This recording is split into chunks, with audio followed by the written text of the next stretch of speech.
From inside the warehouse at Oriole Park at Camden Yards, it is the MASN All Access Podcast. Paul Mancano and Brendan Mortensen here with you. Brendan, it's time to restore some order to this podcast after Tim Leonard took over for me last week, and I need to settle things down because it was a good performance by Tim, stepping up in time of need. I thought you hosted well, despite the poor impression of me off the top. I thought it was an excellent impression off the top. You know, as Tim Leonard said, there's only one Paul Mancano. Right, and you took that as a compliment, which I don't think it was intended to be one. It was, yeah. You could take it either way. It was a broad, general statement that you decided was a compliment. And it's true, you know? There is only one Paul Mancano. Well, it's a rare name to find. Is it? Paul Mancano, a legend in his own mind. Still my favorite. I hope people know that I'm not actually podcasts. Yeah, that I'm not actually this cocky. No, that this is. But that is probably my favorite. One of my favorite comments that we've gotten. Yeah. I don't know who commented it, but it was my header on Twitter for a long time. That and Paul Mancanto, second base. Second base. Cato. They forgot the N. Yeah. I wrote a couple articles over the past couple weeks and went back through the comments on MASNsports.com and saw a lot of overall, like, people have been very welcoming, very, open and nice about their comments. And I've seen a couple that are like, first paragraph didn't grab me. Yeah. And I'm like, you know what? I'll take that. That's constructive criticism. When I went to Detroit, I remember my first article, same kind of thing. There were a lot of comments that were like very nice and like, oh, I like the writing style. I was like, where are these on the podcast? Yeah, no, exactly. Where are these when I'm talking? I guess I can only write. We open the podcast and it's just, it's all bad, you know? Yeah. No, I'm just kidding. You guys have been great. Today we have a lot to talk about. We are merely less than 3 weeks away from the draft. Unfortunately, we don't have too much draft content ready to go just yet. We're hoping to have some more. We promise we will have some more. It's just catching up on everything. The big league team, we frankly didn't expect the big league team to be this good and this discussion worthy. I thought at this point of the season, we would kind of be looking forward a little bit. And frankly, we have way too much to talk about with the big league team right now. Well, it kind of seems like over the last few years, the draft pick in the top end of the first round has been kind of the main topic of discussion at this point because the Orioles have not been winning a lot of games. There weren't a ton of major league players to talk about. So when we got to this point in the year, we wouldn't really be having a discussion about which Orioles were all-star worthy, which guys could be making a solid bid to get to the all-star game. We'd probably be talking about which of the Orioles is going to be their representative because every team needs one and which of the Orioles is most worthy. Yeah. Whereas in this case, you have a bunch of candidates who have pretty strong cases to make the All-Star game.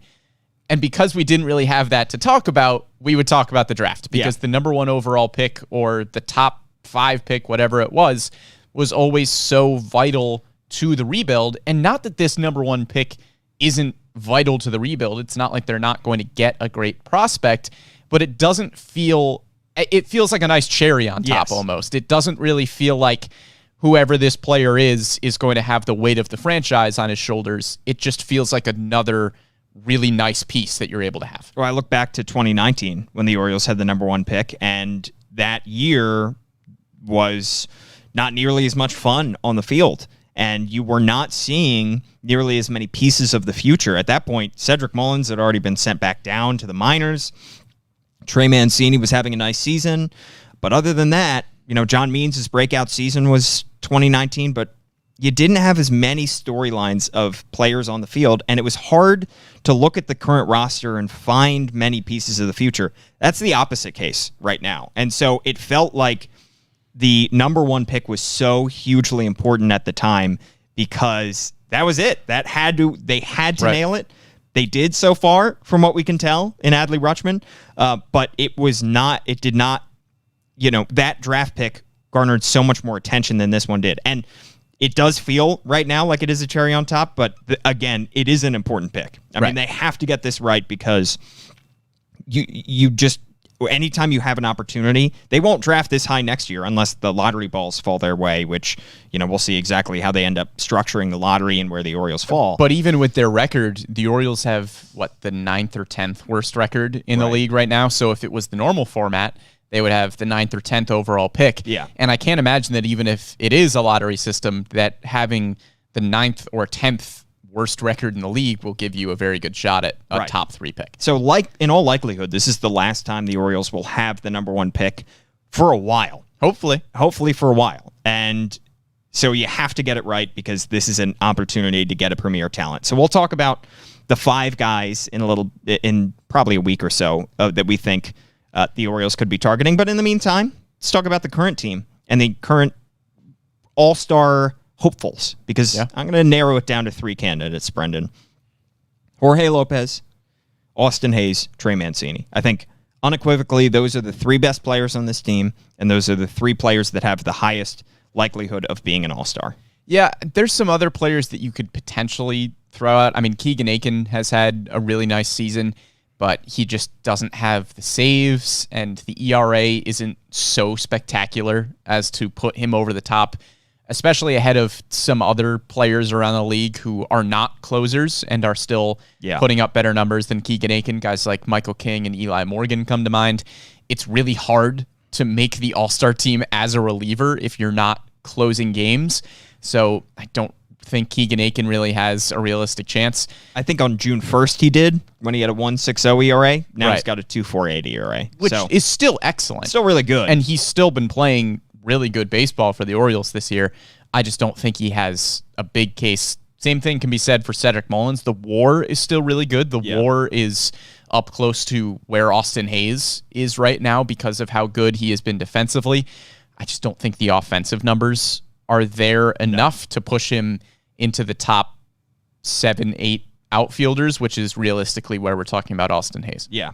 So we'll talk about Hayes in a little bit and where he fits into the conversation. We'll talk about Mancini, but it has to start with Jorge Lopez because he has been arguably the most valuable pitcher on this team through the first couple months of the season. And I don't even know if it's an argue. No, I don't think it's an argument at all. I think he has been the most valuable pitcher. You can make a case that the Orioles bullpen, which is so vastly improved over last year's bullpen, has a centerpiece in Jorge Lopez, and that's the strongest unit of the team right now, and he's the strongest member of the strongest unit. So Brandon Hyde on Sunday was asked after the game what the difference is between this year's bullpen and last year's bullpen, and he said, "Where do I start?" He said, "Makeup, toughness, stuff, grit, and Lopez." Yeah. And he's right. I mean, Jorge Lopez has been an absolute revelation in his age 29 season. Yeah, he's allowed 7 runs the entire season. Only 3 of them have been earned. Yeah. He has an ERA of 0.84, which is second best in all of baseball among pitchers with at least 30 innings, second only to Clay Holmes, who I think has a .54 or something ridiculous like that. Yeah. I think you can make a legitimate case that Jorge Lopez has been a top 3 reliever in all of baseball this year. In 34 1/3 innings, he struck out 34 batters. He is not allowed a home run. He is allowed 16 hits while facing 134 hitters. His only knock, maybe, if you can find anything to critique about how he has pitched so far, is that he has walked 13 hitters and has a walks per 9 of 3.4. But that is the only thing that is even marginally an issue with Jorge Lopez, and it hasn't proved to be an issue in any of his appearances. And he hasn't walked a batter since May 23rd. Right. So he hasn't walked a batter in the month of June. So those walks are going down. Yeah. And the crazy thing is his strikeout numbers. Typically when you have a reliever with an ERA this low, their strikeout numbers are gaudy. 10, 15 strikeouts per 9. He's striking out a little bit over 8 batters per 9. But his whip is incredibly low. It's under .9. And he's pitching the best baseball of his career. He's consistently getting 4 5-out saves. He's pitching more than a lot of relievers and a lot of top closers around baseball. And yet he's still getting incredible results. It's hard to overstate how good of a season he's having. And we're really not talking about it enough, frankly, because it's flown under the radar. and because anytime you have a reliever like this, one or two bad outings could explode that ERA. I mean, look at what we saw from Tanner Scott and Paul Fry in the middle of the season last year when we were talking about them being maybe all-stars, and then they hit huge road bumps at the end of June and July. That could still happen with Jorge Lopez, but so far, he's having a Zach Britton in 2016-like season. Yeah. I mean, Britton finished that season with a .56 ERA, and Jorge Lopez has a long way to go, a lot of months of baseball yet to pitch, but he's on the path, and we have to at least acknowledge that he is having an unbelievable season. Yeah, I mean, like, if Jorge Lopez keeps up this pace, he's going to finish somewhere in the top 10 in Cy Young voting. Yeah. Because he's been just that good. And obviously the cases are a little different for Lopez and Zach Britton, where Zach Britton was pitching on a much more competitive team. Jorge Lopez is pitching on this current Orioles team, which is still in the cellar of the very, very competitive AL East. And you have guys like Clay Holmes and Josh Hader who are pitching on two of the better teams in baseball. So when they are pitching well and closing out huge games, it's a lot more noticeable. You're right. But when Jorge Lopez is putting up similar numbers for the Orioles, it's easier to fly under the radar, but he has been just as good as those two. I mean, he has a better ERA than Josh Hader. He has a lower ERA on more innings pitched than Josh Hader, who was a .92 ERA, then Kenley Jansen, who's near the top of the league in saves. All these guys are near the top of the league in saves. Jansen is a .314 ERA. Liam Hendricks, 2.81. Daniel Bard, 1.98. Edwin Diaz, 2.30. Rafael Iglesias. These are some of the best closers in all of baseball. Not only does Jorge Lopez have a lower ERA, he's doing it with more innings pitched than all these guys. So he is arguably more valuable. I mean, it's incredibly rare to have somebody of this caliber who's pitching this much. Of the 29 appearances he's made so far this year, Jorge Lopez has gone more than one inning in 11 of those. Compare that to Josh Hader. He has not pitched more than one inning in a single outing this year. He is strictly a ninth-inning closer. Edwin Diaz and Kenley Jansen, two of the best closers in baseball, they each have one appearance of more than one inning. So he's consistently getting these 4 or 5 out saves, which is hard to do. Yeah. And he's doing it regularly. And I think the difference is when you look at some other closers around baseball, I think if you had to turn to Kenley Jansen to get a 5-out save, he could do it. Same thing with Josh Hader. But realistically, you don't want to be putting your closers in that situation because they're just not built for that most times. Right. Jorge Lopez, we know that he has the potential to be a starter. Not going to go back to that experiment, obviously, but he can throw a little bit more length. He can give you more outs.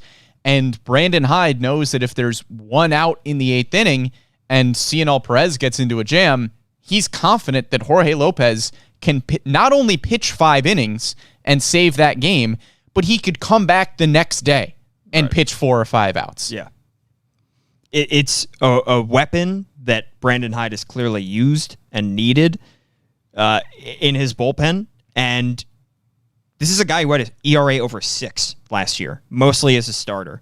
And we talked ad nauseum about moving him to the bullpen, and it has worked remarkably. I don't think either of us expected these kind of results. I think at the start of the year, we said he would probably lead the team in saves, and he might have a solid season.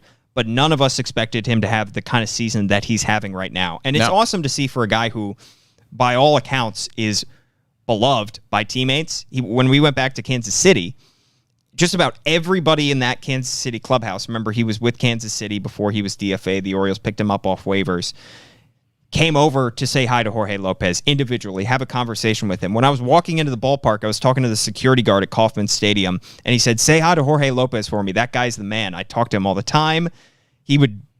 Anytime people wanted autographs, he would give it to him. He would give me things as we was walking into the ballpark. So he is very well liked, and he's humble too. We talked to him after the game Sunday, and somebody asked how it feels to be in the middle of this great bullpen and to be the guy that they look to the most in these high leverage situations. And he shyly smiled and said, "Am I?" And we said, "Yes, you are. You're the closer of this bullpen." So he is the best of the best unit on the Orioles. And it's great to see for a guy who, by all accounts, is a quality citizen too. Yeah, I mean, he is the best reliever on a bullpen that you could make a very strong case is maybe a top 10 bullpen in baseball right now, because there are a lot of guys here that are performing consistently well, and you would have to imagine that part of that is because Brandon Hyde doesn't need to push them out of situations that they are not comfortable in. If Jorge Lopez wasn't succeeding in the way that he's succeeding, maybe Felix Bautista has to become your closer. Right. Maybe Cionel Perez has to become your closer. But because Jorge Lopez is pitching so well, you can keep Bautista and Cionel Perez and some other guys like that in situations that are still high leverage if you need them to, but you don't have to overextend them and make them your closer. You can keep Felix Bautista in the 7th inning. You can keep Perez in the 8th. And those are roles that they are thriving in right now. Yeah. And they are only able to be in those roles because everybody else is working in their roles as well. Exactly. And that's how a good bullpen should be. Exactly. I mean, when you have guys that you can line up for 7, 8, 9, and you have a plan going into the day, how many times over the last 2 years have we seen Brandon Hyde have a quality lineup of a 6, 7, 8, 9 inning guys? Not at all. No. In 2019 and 2020, in 2021, he just has not had the kind of arms that this bullpen has right now, both in quality of the arms themselves and the stuff that they produce. I mean, Felix Bautista's out there pumping 100 and has had incredibly low walk numbers, which is a remarkable feat considering he was walking 6 batters per 9 in the minors last year. That kind of stuff was incredibly hard to come by for this Orioles bullpen in years past. It was a lot of failed starters, honestly, right, in those making up those bullpen. It was a lot of guys, and this is not to disparage him, like Dylan Tate, who was a starter with not incredible stuff. He would pitch to contact. He was one of the better relievers on those, in those bullpens. Now he's just another fill-in guy because they have the big horses to back him up that have the strikeout stuff behind a fill-in guy. So you can have long relievers, failed starters, so to speak, like a Keegan Aiken or like a Dylan Tate, to back up with Felix Bautista, Cionel Perez, and Jorge Lopez, who are coming out and blowing hitters away. Well, Dylan Tate has another one who's been fantastic this year. I mean, he's not I wasn't trying to disparage. No, he's not going to make the All-Star game because he just hasn't been, spectacular. Right. But he's been very consistently good. Yes, and there's room for those kind of guys too. Oh, absolutely. Yeah. But I think with Jorge Lopez right now, he would have to blow up not to make the All-Star team. Right. He would have to get absolutely shelled over multiple outings to not make the All-Star team. You mentioned those 7 runs and only 3 were earned, I think you said. Yeah. A lot of that is due to the fact that he's pitching in some extra inning games, and when that ghost runner comes in from second, that's not an earned run. Right. It's just an unearned run. So that's a difficult spot to be in as well, and he's had to pitch in the 10th inning, which is... Look, not a lot of teams are going to throw their closers out there in extra innings like that. But even still, even if it was 7 earned runs, that's still ridiculous. It's still very good. But it's just 7 runs and only 3 of them are earned. Yeah. So could not be happier for Jorge Lopez because the kind of season that he's having, I think he is by far their best candidate to make the All-Star game right now. Let's talk about Austin Hayes, who I think is a step below Jorge Lopez in terms of likelihood. And it starts with the fact that, as with every single season, the American League outfield is absolutely loaded. It's insane. It is loaded. It is remarkable that Cedric Mullins not only played in the All-Star game last year, but was a starter in that All-Star team, and it happened mostly because, not just because he was having an unbelievable year, which he was, but because Mike Trout got hurt. There was a series of injuries that led to Cedric Mullins getting that opportunity. Those opportunities are very rare because of the depth of talent that is in the American League outfield. Austin Hayes is a very good outfielder. The issue is that pretty much everybody in the American League who is going to be a starter in the outfield is an MVP candidate. Yeah. I mean, you've got Mike Trout and Aaron Judge. They have locked up starting spots in the American League outfield. OPS is over 1. For 2 months. They're insane. Yeah. Kyle Tucker has a WAR of 3.5, and nobody cares. Yeah. Because he's just not quite as good as Aaron Judge and Mike Trout. But Kyle Tucker is also still having a ridiculous season. Yeah. And there are a bunch of guys behind them as well that are playing spectacular. Byron Buxton has had a very good season despite some injuries. George Springer has been excellent. Taylor Ward is hitting over 300 with a 900 OPS. That's 6 outfielders already. Yeah. Julio Rodriguez, the rookie, Adolis Garcia. Guys that are putting up incredible numbers. Yeah. And again, it's not to take anything away from Austin Hayes because he's been very good, but I just don't know if he's been one of the 6 or 7 best outfielders. Last year, you mentioned Cedric Mullins. The American League took 7 outfielders. There were some injuries there. There were some replacement players. I don't believe there's a cap on the amount of outfielders that you can take. I think the cap is just that there are 20 roster spots for position players. Right. I think you can just kind of decide based on the roster and based on, who is deserving. How many spots go to outfielders or infielders or however you want to construct it. So 7 is not a hard number, but I think probably at best right now, Austin Hayes has been the 7th or 8th best outfielder in the American League. Which is nothing to sneeze at. It's still very good considering the depth of talent there, but it is not quite all-star caliber. I mean, right now he is 7th rather in terms of OPS, is 7.89. Santander is actually 8th among American League outfielders, qualified American League outfielders with a 7.78 OPS. He's come back to earth, Hayes has, just a little bit. He started the season on fire, and it was not likely he was going to be able to sustain that. The numbers against the left-handed pitchers are bringing him back down a little bit. The splits there have returned to normalcy after he was crushing lefties for the first month of the season. He's now hitting 217 against the lefties. It's still an issue. He's hitting just 148 overall with a 614 OPS over the last 7 games. So again, he's still having an amazing season. He's still a very quality corner outfielder defensively. He brings speed on the base paths. He's just not a superstar like he was for the first couple months of the season. But he's traditionally, over the course of his short career, been a streaky hitter. He's in a slight dip, but that's not to take away from the kind of season that he's having because it was unrealistic to expect him to sustain those kind of numbers. Yeah, and again, when we're talking about the all-star case for Austin Hayes, not much of it has to do with the play of Austin Hayes. Yeah. A lot of it just has to do with the play of other outfielders in the American League. You mentioned Julio Rodriguez and Adolis Garcia. As of right now, I believe Hayes has a higher OPS. He has a little bit better batting average. Hayes is hitting about 280 with a 790 OPS, which is better than Julio Rodriguez and Adolis Garcia. Yeah. Garcia and Rodriguez both have higher WARs. Rodriguez is kind of a rookie sensation where if you're looking at fan voting or anything like that, Rodriguez is a popular player because he was a top 3 prospect in all of baseball.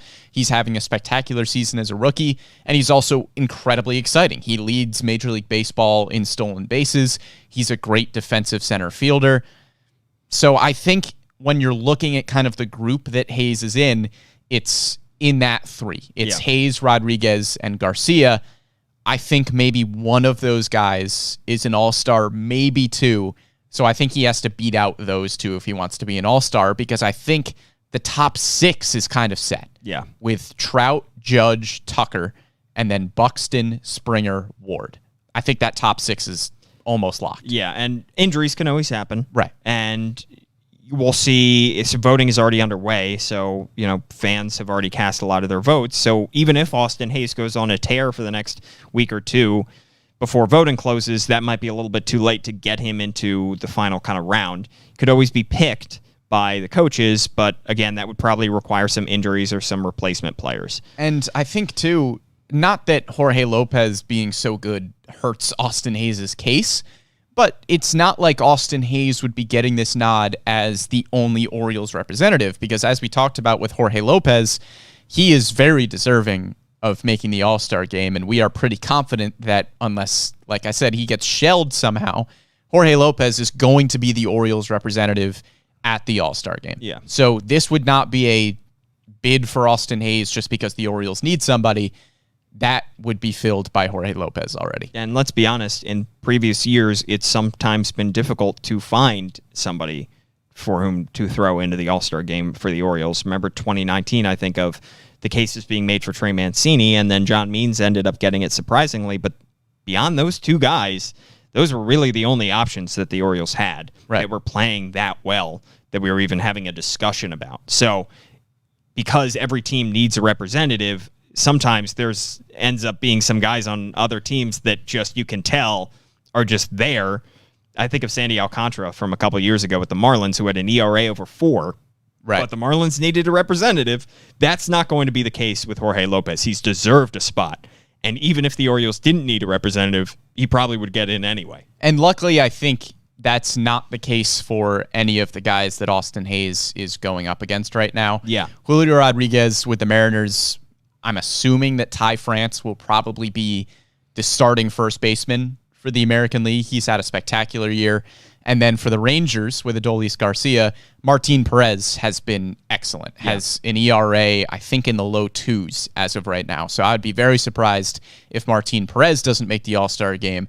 So that helps Austin Hayes, where Julio Rodriguez and Adolis Garcia don't need to get automatic bids just because the team needs somebody. Last one I want to talk about is Trey Mancini.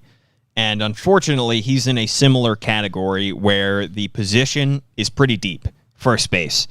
You have Anthony Rizzo. You have Ty France, who you just mentioned. You have Vlad Jr. You have even Ryan Mountcastle. All have a higher OPS than Trey Mancini does right now, which is kind of sneaky because Mountcastle was not having a good start to the season. He's kind of ticked up his numbers. A good story to have. But Mancini, he's hitting 283 right now. He's got a 780 OPS. Biggest issue here, 6 homers. And for a guy that in previous years, at one point, 2019 had more than 30 homers in a season. When fans or anybody is looking down other guys' numbers, to see 6 homers is going to hurt your case. Well, look, if you're going to be an all-star first baseman, you need to be a power hitter. Yeah. I mean, Anthony Rizzo has 18 home runs at this point. Like, you just got to have the power numbers. And even if you wanted to look at Trey Mancini as a potential DH candidate in the All-Star game, you've got Yordan Alvarez and JD Martinez, who are going to be filling those roles more than likely. So it's or Giancarlo Stanton, or Giancarlo Stanton, right? So it's tough for Mancini because when you look at the advanced numbers and even just the eye test, I mean, Trey Mancini feels like a top 3 hitter on this team right now pretty easily, along with Austin Hayes and Ryan Mountcastle. And when you look at the advanced numbers, you look at expected home runs, Trey Mancini should have way more homers than 6. Yeah. And he just doesn't. And it's unfortunate because he's been hitting the ball well, and Trey Mancini is not only one of the best guys in baseball, it's one of the best stories in baseball, and you want him to be in as many major league events as possible. Yeah. Because it's Trey Mancini and you want the story as well. He just doesn't have the numbers for it right now. He was awesome in the home run derby last year. That was one of the most fun moments. That was so fun. One of the most fun moments of the entire year last year. I think you could make the case. I mean, that was a blast watching him on the national stage. One of the most fun times I've had just covering the Orioles in general. I mean, we went down to the home run derby watch party and just had the best time watching Trey Mancini with a bunch of Orioles fans. And I mean, the story is spectacular if you can get him to that kind of event. And again, it's just the difference between having a very good year and having an all-star year. And he's just not quite having the all-star year. And you could make the case that he's getting unlucky. You said he should have more than 6 homers. He's in the 88th percentile in the league in terms of expected slugging percentage per StatCast. He's 77th in barrel percentage. He's 92nd percentile in expected batting average at 305. He should be hitting 305 right now. He's hitting the ball incredibly hard. He's making great contact. He is progressing as a hitter. He's maybe better hitter. Statistically, it won't show it per se in the regular standard statistics, but he may be a better hitter than he was in 2021 or maybe 2019, but the numbers are just not there enough to get him to the All-Star game. And he's accurate, too. If you're watching on Facebook and YouTube, he just hit it in the glove in the Little Caesars thing in Detroit. In Detroit. Rolled right down the perfect the little wall there. Yeah. And again, it's not a knock on him. It is just the fact that he's going up against a loaded category. So very, very deserving. All 3 of these candidates. I think if I had to guess right now, And again, still some time for votes to be cast, and then they got to go through their several rounds. I always lose track of how they do it. They change it every year. I think Jorge Lopez will be the Orioles' only representative in the All-Star game, but they have so many more candidates this year than they did in previous years. Yeah, I agree. I think Jorge Lopez is probably going to be the only candidate, especially because when you look at the outfield, and we talked about, Rodriguez and Garcia, Julio Rodriguez is a young rookie who is just only going up right now. So his numbers are going to continue to get better as we get towards the All-Star break, and that would make 7. And he has some name appeal. Right. People know who he is. People want to see Julio Rodriguez in the All-Star game. Yeah.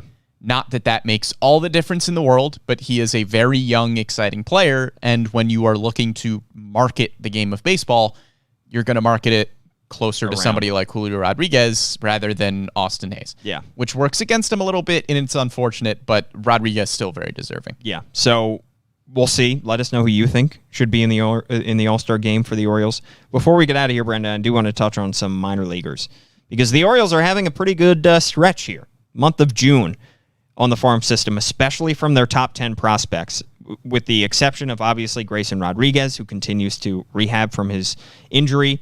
Heston Kerstad, who made his pro debut, now hitting .423 with 3 doubles and 3 walks in 7 games with single-A Delmarva. What a story. Yeah. For him to go from not playing at all in 2020, at all in 2021, starting the season late in 2022, and to make his pro debut with single-A Delmarva and to be hitting the cover off the ball is an exciting development. Very. And like you said, it's such a good story. It's so good to just see Heston Kerstad back on a baseball field. He's such a good dude. Yeah. He talked about when he was making his debut for single-A Delmarva, he did a Zoom with media members, and he was talking about just how being away from the game for so long just really reaffirmed his love of baseball and reaffirmed how much he just wanted to play baseball for a living, and he missed being on the field. He missed being in a clubhouse. He missed just everything about the game. So to see him back, not only back, but succeeding at the level that he's succeeding right now, it's pretty clear that he is better than single A, which is great. I mean, he's going to move up pretty quickly, you would imagine. I don't think the Orioles are going to rush him by any stretch, but there's no reason to keep Heston Kerstad at a lower level just because you are kind of working him back physically. Yeah. Because he can work back physically at higher levels. That's an argument we've made for some other prospects throughout the minor leagues as well. Yeah. Where just because, they're maybe rehabbing, getting back into shape, that doesn't mean that they can't do it at a higher level. So I would expect that Heston Kerstad will get a promotion at some point relatively soon. I think he said after about 10 or 15 games or so, he hopes to get back to playing the outfield a little bit more regularly because right now they're DHing him a good amount, don't want to push him. But very, very exciting. Better safe than sorry, like all these guys. Oh, absolutely. It's the reason Adley Rutschman started his pro career in the Florida Gulf Coast League, because the Orioles didn't want to rush him. You don't. It's so much harder to take a guy and demote him and crush his confidence. It's much, much better to work him up slowly, have him crush every level before he eventually makes his way up to Baltimore. And even just medically, you can't rush something like this with Heston Kerstad. It's still a serious thing that he went through. And look, he was a number 2 overall pick. And what have we heard from Mike Elias about what they look for in number 2, or their top 5 picks anytime that they've made him? It's not just the production. The makeup is a huge part of this. And the stuff that you talked about with his mentality, with his desire to come back to the game after going through everything that he's gone through, not every player would react like that. And that's why the Orioles do all that due diligence on these guys to make sure that they have the right mentality, the right attitude, the desire to play the game as much as a Heston Kerstad does, because you'd hope that nothing like that ever happens to anybody who gets drafted, where they're kept out of the game for 2 whole years. They don't make their debut until 2 years after they're drafted. But if it happens, how can they respond to that? Do they still want to come back and play? Do they want to give up at that point? Do they want to change careers? Right. Every option is on the table for them at that point.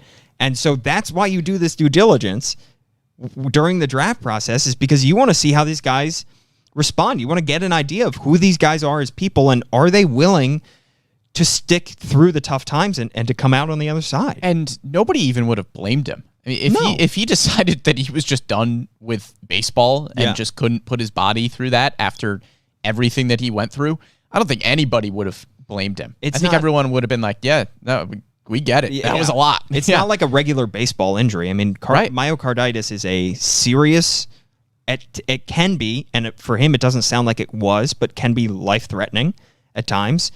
It's a serious thing to go through. So for him to want to come back, to have the desire, and so far to be putting in the results is an exciting development because he's often forgot about, understandably, because he has been out of the public eye for most of his pro career. But here he is producing. And so that's an extra chip that Mike Elias has in his bag. Yeah, and even when you and I have talked about the future of the Orioles outfield, I don't think we forget about Heston Kerstad by any stretch. But it's almost like we don't really want to mention him in future plans because we don't want to put expectations on him. Right. Because at this point, it feels like really getting anything from him production-wise feels like a win after everything he's been through. So if Heston Kerstad turned out to be a productive, nice guy minor league career player and didn't really have an impact at the majors, you'd still be happy that he was just playing baseball and that he was okay. Yeah, and you wouldn't really expect much. It changes your perspective on everything. It's like it honestly feels similar to what Trey Mancini went through and how his perspective was changed, and he learned to appreciate the game, but also appreciate the fact that he's just getting to do this every day. And so our expectations, he's no longer just a number 2 overall pick. He can't be viewed through that prism anymore. Everything has to be taken into context when looking at his career. A couple other guys I want to talk about.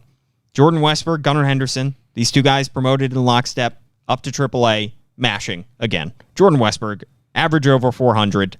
Again, tiny sample size, 10 games, 3 homers, 2 stolen bases. Gunnar Henderson, 300, 2 homers, OPS over 1,000 in 12 games. I cannot emphasize enough how abnormal that is. Yeah, it is. Gunnar Henderson is 20 years. He should not be doing this. He should not be there. He shouldn't even be doing this in Double-A. Yeah. If Gunnar Henderson was 20 in Double-A and was hitting 250, you'd be kind of impressed. Yeah. If his OPS was around 800. Yeah. Because that is kind of what you would expect from a 20-year-old top 100 prospect like Gunnar Henderson. But he's the youngest player in AAA, and it doesn't matter. Yeah. He can't even have a drink, and he is mashing AAA Norfolk. It's ridiculous. It's a clown question, bro. It's not normal. Yeah. You need to keep reminding yourself that it's not normal what he's doing. And Westbrook is 3 years older, but he's putting up incredible numbers too. So these guys are living up to it so far. The hype that has been following them and has been steadily building as they continue to reach more Orioles fans. I think their names are getting bigger and being brought up in more discussions as they continue to rise through national prospect rankings. I think these guys are only going to go up. I mean, Jordan Westbrook is going to be a top 100 prospect at some point soon. Yeah. And we'll see come the mid-season rankings, but he has to be. And they weren't first-round picks. No. That's the really exciting thing when looking at these two. Yeah. You expect the Adley Rutschmans and the Grayson Rodriguez's to be spectacular when they get to the minor leagues. You probably didn't expect them to be as good as they were. Right. But you still knew that the pedigree was there because that was why they were first-round picks. Yeah. Jordan Westbrook and Gunnar Henderson were not. Yeah. They were not supposed to be this good. Gunnar Henderson certainly wasn't supposed to be as good as he is. I think you could have maybe anticipated Jordan Westbrook being a fringe top 100 guy who is just consistently good across the board because that's how he was at Mississippi State. Yeah. But he's still overperforming. Gunnar Henderson is way overperforming. And the verdict isn't in yet on, these guys. We're still only a couple years after they were drafted. They haven't made their big league debuts yet. But look, I'm going to be interested to look at the guys who were drafted around the time that these guys were drafted and see if anybody has been putting up the kind of numbers that these guys have in the minor leagues so far. A couple other guys I want to touch on. DL Hall, 11 Ks for the first time ever as a pro player in his last start in 4 1/3. Gave up just 1 earned run. The walks are still an issue, and it's part of the reason his ERA is a 4.40 right now in AAA. He's walking 5.3 batters per nine, which is a tick up over where it was in 2021 when he had that only 7 starts in AA Bowie. We've talked about it's not a command issue. It's a nibbling issue. And right now it is hurting him. And frankly, it doesn't really matter if that ERA drops an extra run. If he's still walking this many batters per nine, that's a significant hindrance to him getting the call. Right. And the ERA is still pretty good. The 4.40 isn't spectacular. It's also not really what you would expect from DL Hall. Yeah. Because the stuff is so good, you would expect the ERA to be somewhere closer to what Grayson Rodriguez had at AAA Norfolk. And like you said, whenever DL Hall talks about his command, he says that he doesn't really have a command issue. The reason the walk numbers are higher is because he's trying to get hitters to chase out of the zone. Yeah. And maybe what we're seeing right now is just a case of, okay, he's at AAA and more advanced hitters who have a better plate approach, better plate discipline are not chasing the pitches that he thinks they would be chasing. Yeah. So maybe it's just, it needs to be a mentality shift for DL Hall where he can't work off the plate as much as he's been working because hitters just aren't chasing at the things that he is used to having hitters chase at. The stuff is so good that he, at lower levels, was able to get hitters to go away from the plate to swing at sliders down and away, whatever it might be. But more advanced hitters aren't going to do that. And keep in mind, this is his first experience in AAA. I think it's hard to, it's easy to forget that he has not pitched to AAA before this year because he worked on the same path as Adley Rutschman, and Adley had played in AAA, and they were both promoted at the same time in 2022, but this is his first time facing AAA hitters in his career. So you're going to expect some kind of, adjustment period, and that's what he's going through right now. Yeah, and a lot of fans on Twitter have noticed the fact that the Orioles will need a starting pitcher at some point later in the week. Yeah. And we don't really know who that starting pitcher is going to be. There's a possibility that it could be DL Hall. I don't really doubt it. I don't see that. I think it's probably going to be Spencer Watkins. He's thrown 89 pitches in his last start, which was the most. Still has yet to reach the 90s, which is they're probably gonna want to see that benchmark hit. Even pitch count aside, I don't think this is a Grayson Rodriguez question where the stuff is clearly so good, the numbers are clearly so good, and it's only a pitch count thing. Yeah. Not only is it a pitch count thing for DL Hall, but like you said, the walk numbers are not good. The ERA is fine. Right. It's not like he's completely dominating. He's like not Grayson banging Rodriguez. down the door. No. One other guy I want to talk about, Colton Cowser, who had a much maligned first month and a half of the season. Yeah, there was a lot of discussion of if the Orioles had a Colton Cowser issue. Yeah, I hated that. I don't know who threw that out there, but no, the answer is no. He's changed the narrative so far. He's hitting .298 in 15 games in the month of June.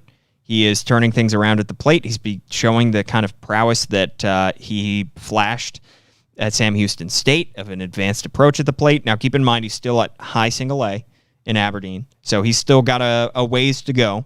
But exciting to see that Colton Cowser is turning around. Yeah. And I don't know when his promotion will come.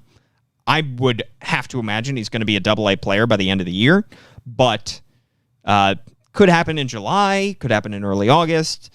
I don't think he's right there yet, but it is promising to see that he's making these steps. Well, it's his first full season of season, minor league baseball. Yeah. And I think a lot of people, because of how good the Orioles farm system has been, just expected gaudy numbers from Colton Cowser, expected that he would mash single A right away, and forgot about the fact that this was his first year of professional baseball. Yeah. And it's not like he was Jordan Westbrook coming from the SEC. Right. His numbers were great in college, but he was playing at Sam Houston State. Yeah. So the competition wasn't excellent. You drafted Colton Cowser with a mix of what you saw in college based on the competition he was facing and the tools in general, and the confidence that the tools would translate regardless of the level of competition that he was facing.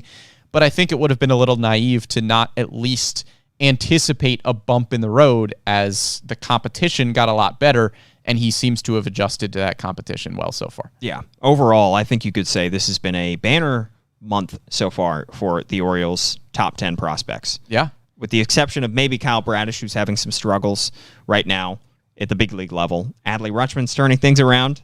He's hitting over 300 in his last 8 games. Yeah, over his last 10 games, Adley Rutschman is hitting 303 with a 361 on base percentage, an OPS over 900. Nice. 6 extra base hits, just 5 strikeouts and 3 walks. So Rutschman, Kerstad, Westbrook, Henderson, Hall, Cowser, all having a good time right now. Yeah. That's 6 of your top 10.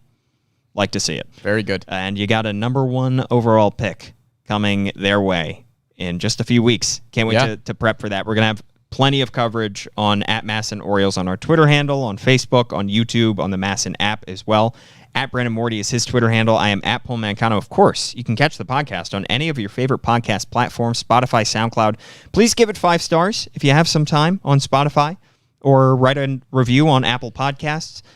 Thanks to Tim Leonard for producing this podcast. Got the bump back down to the minors. He's just, he's just riding the bus back and forth between Norfolk and Baltimore. It could be a Mike Bauman, Ryan McKenna situation. Options back up. He only has 5 options for the season. We got to be careful. We got to be careful. We've already used 1 of his 5 options.